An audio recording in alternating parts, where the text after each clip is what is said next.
శ్రీమాత్రే నమ. జయ గురు దత్తాత్రేయ నమ. ఈ వీడియోలో మనం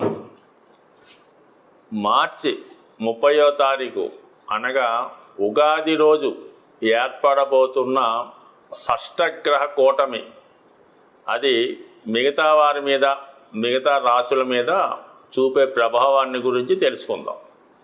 అంటే జనరల్గా ఈ గ్రహాలు తన యొక్క సంచారంలో ఒకే రాశిలోకి సహజంగా 6 గ్రహాలు 5 గ్రహాలు 3 గ్రహాలు సర్వసాధారణంగా కలవడం జరుగుతూ ఉంటుంది.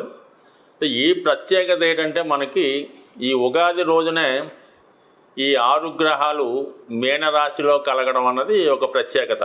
అంటే ఉగాది రోజు ఉన్నటువంటి గ్రహస్థితి మొత్తం ఆ సంవత్సరం అంతా కూడా వివిధ రాశుల మీద ఆ రాశుల్లో జన్మించినటువంటి మానవాళి మీద దీని ప్రభావం ఉండడం జరుగుతూ ఉంటుంది. సో ఇప్పుడు ఈ 6 గ్రహాలు కేవలం ఒక రోజు మాత్రమే ఉండడం జరుగుతుంది. అది కేవలం 30వ తారీఖు మార్చి నెల, అదే రోజు ఉగాది. ఆ మర్నాడు అంటే ఇంచుమించుగా ఆ మరుసటి రోజు చంద్రగ్రహం మేషరాశిలో ప్రవేశించి అశ్విని నక్షత్రం మీదకి మారడం జరుగుతూ ఉంటుంది. అయితే ఉగాది రోజునే ఈ గ్రహాల కలడం వల్ల మరి వివిధ రాశుల మీద ఆ గ్రహాల ప్రభావం ఏ విధంగా ఉండబోతుంది, ముఖ్యంగా ఈ గ్రహాలు కలడం వల్ల ఎటువంటి ప్రభావం అటు దేశ గోచారం మీద మామూలుగా సాధారణ ప్రజల మీద ఉండబోతుందని మనం తెలుసుకునే ప్రయత్నం చేద్దాం. కన్యారాశి వారికి షష్టగ్రహ కూటమి ప్రభావం 7వ స్థానంలో ఏర్పడడం జరిగింది. ఇక్కడ 7వ స్థానం అన్నది వివాహ జీవితాన్ని, ఎఫైర్స్ని, సంఘంతో మనకు ఉన్నటువంటి పరిచయాలు, అలాగే వ్యాపారంలో ఉన్న వాళ్ళకి ఖాతాదారులు, కస్టమర్సు, మనం ఇతరులతో ఏ విధంగా బిహేవ్ చేస్తాం, ఇతరులు మనకి ఏ విధంగా సహాయపడుతుంటారు, ఇవన్నీ కూడా 7వ భావం మీద ఆధారపడడం జరుగుతూ ఉంటుంది. 7వ భావం అన్నది కొత్త పరిచయాన్ని, వాళ్ళతో జరుపుతున్నటువంటి లావాదేవీలు, ఎఫైర్స్ కూడా 7వ భావం బట్టే రావడం జరుగుతుంది. ముఖ్యంగా శుక్రుడు 7వ భావ ప్రవేశం వల్ల కన్యారాశి వారికి వివాహ విషయంలో చాలా పలుకుబడి కలిగినటువంటి ఉన్నత కుటుంబానికి చెందినటువంటి భార్య వచ్చే అవకాశం ఉంటుంది. కాబట్టి ఆ విధంగా ప్రయత్నం చేస్తే చాలా కాలంగా వివాహ ప్రయత్నాలు చేస్తున్న వారికి వివాహం ద్వారా అదృష్టం అన్నది మారబోతుంది. ఇక బుధుడు కూడా 7వ స్థాన సంచారం, అంటే రాష్ట్రాధిపతి 7వ స్థానంలో ఉండడం, మీనరాశి దిశోభావ రాశి అవడం వల్ల అక్కడ బహుగ్రహాలతో కలగడం వల్ల మల్టిపుల్ మ్యారేజెస్, అంటే ఇప్పుడు పెద్దగా అవి జరగటం లేదు, కానీ ఏదో ఆ విధంగా వివాహం తర్వాత ఏదో కారణాల వల్ల 2వ వివాహానికి కానీ 3వ వివాహానికి కానీ ప్రయత్నం చేస్తున్న వారికి ఈ సమయంలో మరి ఇటువంటి ద్వితీయ వివాహం లాంటివి జరిగే అవకాశం ఉంది. అది అమ్మాయిలకి అబ్బాయిలకు కూడా వర్తించే అవకాశం ఉంది. లేదా ప్రస్తుతం సమాజంలో జరుగుతున్నటువంటి ఎఫైర్స్ మీరు ఎవరితో అన్నా పరిచయం పెంచుకొని వాళ్ళతో సహజీవనం చేద్దాం అనుకుంటే ఈ సమయంలో ఈ గ్రహాలు మీకు సంపూర్ణంగా సహకరిస్తున్నాయి. అంటే ఇక్కడ బుధుడు ద్వికలత్ర యోగా అని చెప్తూ ఉంటాయి, శుక్రుడు ఒక మంచి అందమైనటువంటి పలుకుబడిన స్త్రీ విషయం చెప్తుంది. అక్కడ రాహు చేరడం వల్ల ఏమవుతుందంటే విదేశ వ్యవహారాలు, ఇతర కమ్యూనిటీకి సంబంధించిన వారు, అంటే మన కమ్యూనిటీ కాకుండా అది ఇతర మతస్థులు అవ్వచ్చు, ఇతర దేశస్తులు అవ్వచ్చు, అలాగే ఏజ్లో చాలా డిఫరెన్స్ ఉన్నటువంటి స్త్రీలతో పరిచయం కలగవచ్చు, లేదా వైధవ్యం పొందినటువంటి విడోలతో మీకు పరిచయం ఏర్పడటం కానీ వారిని వివాహం చేసుకోవడానికి కూడా ఈ రాహు అక్కడ ఉండడం వల్ల మీకు ఈ వివాహ విషయంలో ఇటువంటి నిర్ణయాలు తీసుకోవడం కానీ, అంటే ఇది కొంతవరకు ఎలా ఉంటుందంటే అవతల వాళ్ళకి మీరు చేస్తున్న పని తప్పు అనిపిస్తుంటుంది, మీకు మాత్రం అది రైట్ అనిపిస్తుంటుంది. ఇక శనిగ్రహం 7వ స్థానంలో ఉండడం వల్ల మరి వివాహ ప్రయత్నాలు చేస్తున్న వారికి ఎలా ఉంటుందంటే సాధారణంగా ఎవరి జన్మ జాతకంలో అయినా 7ంలో శని ఉంటే ఏజ్లో డిఫరెన్స్ లేదంటే స్టేటస్లో డిఫరెన్స్ ఉన్నటువంటి భార్య వచ్చే అవకాశం ఉన్నది. ఆ కారణం వల్ల మరి కన్యారాశి వారి అబ్బాయి అయితే వారి యొక్క ఏజ్ను బట్టి తనకన్నా ఒక 7 సంవత్సరాలు పెద్ద అమ్మాయి రావచ్చు, లేదా ఒక 10 సంవత్సరాలు చిన్న అమ్మాయి కూడా రావచ్చు. అదే అమ్మాయిలకు కూడా ఆ విధంగా జరిగే అవకాశం ఉంది. మొత్తం మీద ఏంటంటే ఈ 7వ స్థానంలో ఉన్నటువంటి గ్రహాలు వివాహ విషయం ద్వారా కానీ పరిచయం ద్వారా కానీ ఒక కొత్త జీవితం మీరు ప్రారంభించబోతున్నారు. అది కొంతవరకు మన సంస్కారానికి సంఘానికి వ్యతిరేకంగా ఉండి కొన్ని విమర్శలు ఎదుర్కొన్నప్పటికి కూడా దాన్ని మీరు పట్టించుకోకుండా అదే ఏదో దేశోద్ధరణగా మీరు భావిస్తూ మీ జీవితాన్ని ముందుకు తీసుకెళ్లే అవకాశం ఉంటుంది. అంటే చాలా కాలంగా సుమారుగా ఒక 15 నెలలుగా మీనరాశిలో ఉన్నటువంటి రాహుగ్రహం నెమ్మదిగా కుంభరాశిలో ప్రవేశించే ప్రయత్నంలో దానికి ఆపోజిట్గానే ఇదే రోజు అంటే 30వ తారీఖు ఇంచుమించుగా ఈ కుంభరాశిలో సంచరిస్తున్నటువంటి శని భగవానుడు మీనరాశిలోకి వెళ్ళి అక్కడ ఉన్నటువంటి రాహుతో కలవడం జరిగింది. ఈ 2 గ్రహాల కలయిక ఒక విధంగా ఒక మంచి కలయిక. శని భగవానుడు రాహు కూడా 2 కూడా కుంభరాశికి అధిపతులుగా ఉండడం జరుగుతూ ఉంటుంది. శని భగవానుడు ఒక క్రమశిక్షణ కలిగినటువంటి గ్రహం అవటం వల్ల ఎవరు క్రమశిక్షణ తప్పినా తప్పులు చేసినా దాన్ని సరిదిద్దే ప్రయత్నం చేస్తూ ఉంటాడు. అయితే రాహుగ్రహం దానికి సంపూర్ణంగా వ్యతిరేక గ్రహం. ఇటువంటి తప్పుల్ని ప్రోత్సహిస్తూ ఉంటాడు. అంటే ఒక విధంగా పిల్లల్ని చదువు ఎగ్గొట్టే విధంగా, మరి అధికారులను లంచగొండులుగా, రాజకీయ నాయకులు అక్రమ సంపాదనగా, అలాగే వ్యభిచార యోగాన్ని, తాగుడు, వివిధ వ్యసనాల్ని, అంటే మనకి ఏదైతే ఈ ప్రపంచం మీద అన్ని రకాల ఈ దురలవాట్లు ఉంటాయో అవన్నిటికీ కూడా రాహు కారణమవుతుంటాడు. అది శని భగవానుతో రాహు కారణం వల్ల ఏంటంటే ఈ 2 గ్రహాలు ఒక విధంగా బాగా నిజాయితీగా స్ట్రిక్ట్గా ఉన్నవాడికేమో చాలా మంచి పేరు తెచ్చి నెంబర్ 1 స్థాయికి తీసుకువెళ్ళడం జరుగుతుంటుంది. అదే వ్యసనపరుడై బలహీనతలకు లోనైతే ఈ 2 గ్రహాలు కలిసి జాతకుడిని మరీ పతనావస్థకి చేకూర్చే అవకాశం ఉంటుంది.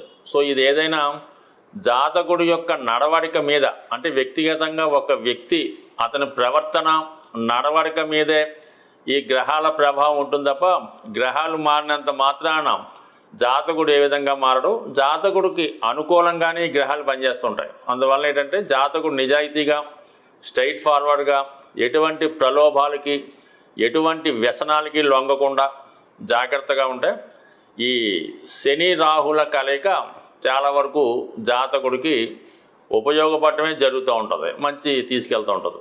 మరి అదే భావంలో శుక్రగ్రహం కూడా ఉండడం జరిగింది. ఈ శుక్రుడు కూడా మనకి మిత్రగ్రహమే. అటు రాహుగ్రహానికి మిత్రుడు, శని గ్రహానికి మిత్రుడు. రాహు స్త్రీలకు ఎక్కువగా ప్రోత్సహిస్తూ ఉంటాడు. మరి ఈ వక్ర గమనంలో ఉన్నటువంటి శుక్రుడు రాహుతో కలిసి ఉండడం వలన అటు సినిమా రంగంలో ఉన్నవారికి, బ్యాంకింగ్ రంగంలో, ఫైనాన్స్ రంగంలో ఉన్న వాళ్ళకి, కళారంగంలో ఉన్న వాళ్ళకి చాలా అభివృద్ధికరంగా ఉంటుంది. వాళ్ళ టాలెంట్కి మంచి గుర్తింపు రావడం జరుగుతూ ఉంటుంది. ఫర్ ది సేమ్ టైం అలాగే వ్యసనాల్ని, అధికమైనటువంటి ధన వ్యయాన్ని, అక్రమ సంబంధాలని ఎక్కువగా ప్రోత్సహిస్తుంటాడు. మరి శుక్రుడు రాహు కలియడం వల్ల ఏంటంటే జాతకుడు అనైతికంగా ఎటువంటి కట్టుబాట్లు నియమాలు లేకుండా చాలా వరకు విచ్చలవిడిగా ప్రవర్తించే అవకాశం ఈ రాహు శుక్రుల కలయిక వల్ల ఏర్పడుతూ ఉంటుంది. ఇది కూడా ఆ వ్యక్తి యొక్క నడవడిక ప్రవర్తన మీద ఉంటుంది. బట్ ఏదైనా ఇప్పుడు మనకి శుక్రుడు, రాహువు, శని కూడా మిత్రగ్రహాలు అవడం వల్ల ఇవి జాతకుడికి అనుభవించిన వాడికి అనుభవించినంత, దోచుకున్నవాడికి దోచుకున్నంత విధంగా ఇవి సహాయపడుతూ ఉంటాయి. ఇక దానికి అదనంగా బుధగ్రహం చాలా విజ్ఞానకారకుడు, అలాగే చాలా లిటిగేషన్ ప్లానెట్. ఈ బుధుడు ఏ గ్రహాలతో కలిస్తే ఆ గ్రహాల ఫలితం ఇవ్వడం జరుగుతూ ఉంటుంది. శుభులతో కలిస్తే శుభుడు, పాపులతో కలిస్తే పాపుడు.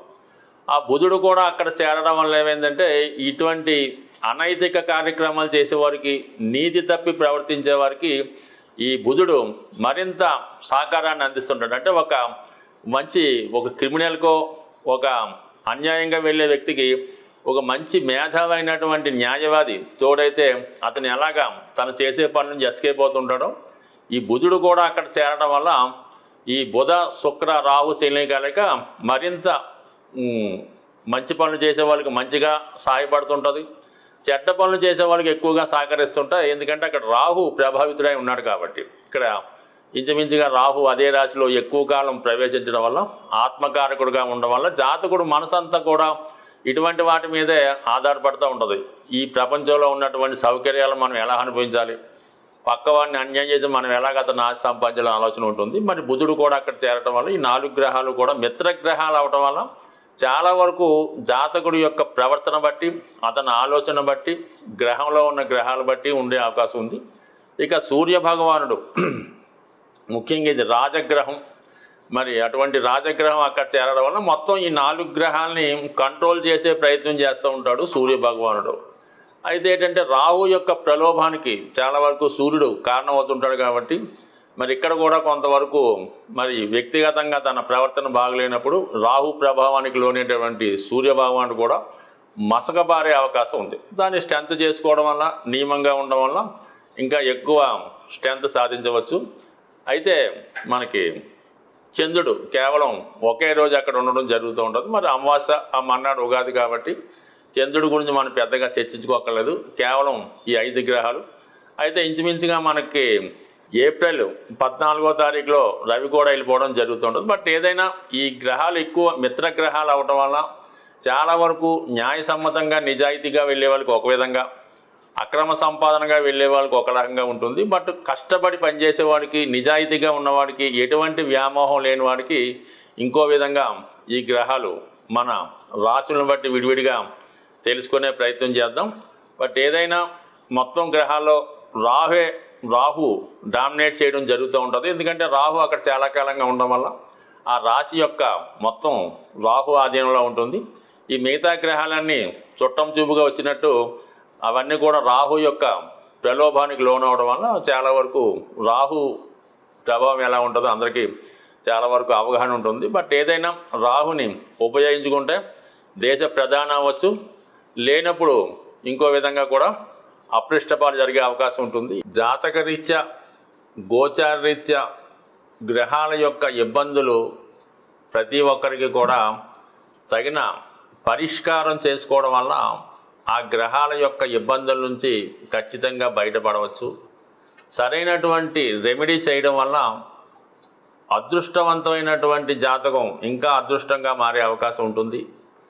ఇక మన యొక్క రాశి చక్రాన్ని మనం పరిశీలించినప్పుడు మరి మీనరాశి మనం విష్ణుమూర్తిగా భావిస్తూ ఉంటాం. ఈ నక్షత్రాలని, రాశి చక్రాన్ని భావించినప్పుడు ఈ మీనరాశి విష్ణుమూర్తి యొక్క పాదాలని తెలియజేయడం జరుగుతూ ఉంటుంది. మీనరాశి ఎందుకు అనుకున్నామంటే ఇప్పుడు వచ్చినటువంటి ఈ 6 గ్రహాలు ఈ మీనరాశిలో ఏర్పడడం వల్ల మరి మీనరాశి విష్ణుమూర్తి పాదాలుగా మనం తెలుసుకోవడం జరుగుతూ ఉంటుంది. అందువల్ల భగవంతుడు మరి సాక్షాత్తు శ్రీమన్నారాయణ స్వరూపమైనటువంటి శ్రీ వెంకటేశ్వర స్వామి వారి పాదాలని ఆశ్రయించడం వల్ల ఇప్పుడు ఈ షష్టగ్రహ కూటమి ద్వారా ఏర్పడినటువంటి అనేక రకాల ఇబ్బందులు కానీ, లాభాలు కానీ, కష్టాలు కానీ మీకు ఇప్పుడు తీరిపోవడం జరుగుతూ ఉంటుంది. అంటే మీరు తిరుపతి వెళ్ళినా పర్వాలేదు, మీకు సమీపంలో ఉన్నటువంటి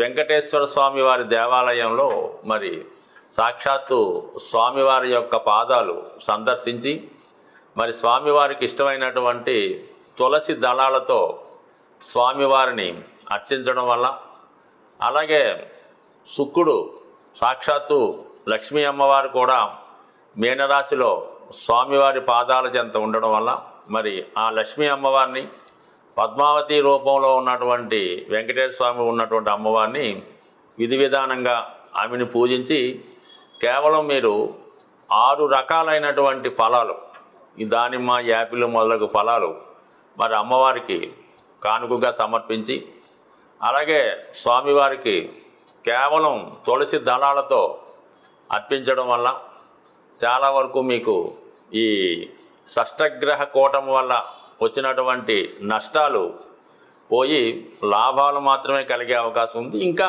ఓర్పు, సహనం ఉన్నవాడు మరి విష్ణు సహస్రనామాన్ని, అలాగే లక్ష్మీ స్తోత్రాన్ని సంపూర్ణంగా పారాయణ చేయడం వల్ల, అలాగే పండితులైనటువంటి ఆ వెంకటేశ్వర స్వామి ఆలయంలో ఉన్నటువంటి అర్చకుల్ని ఏదో విధంగా మీరు సంతోషపరచడం వల్ల కేవలం నామస్మరణ చేత ఇటువంటి కష్టాలన్నీ తొలగి ఆ గ్రహాలు మీకు సంపూర్ణంగా అనుగ్రహించే అవకాశం ఉంది. వీలైనట్టు వారు ఈ మధ్యకాలంలో అందరూ గృహాల్లో కూడా మరి స్వామివారి యొక్క పాదాలు కలిగినటువంటి చిత్రపటాన్ని ఉండడం జరుగుతూ ఉంది. మరి మీరు ఒక్కసారి ప్రతిరోజు కూడా మీ పూజా సమయంలో ఆ పాదాలని మనసుతో కూడా ఊహించుకొని నమస్కారం చేసుకోవడం వల్ల కూడా ఆ భగవంతుని కృప ఎల్లవేళలా మీ మీద ఉంటుంది. కాబట్టి అందరూ భగవంతుని అనుగ్రహానికి పాత్రులై ఈ ఉగాది నుంచి మీ యొక్క జీవితాలు మారాలని ఆశిస్తూ స్వస్తి.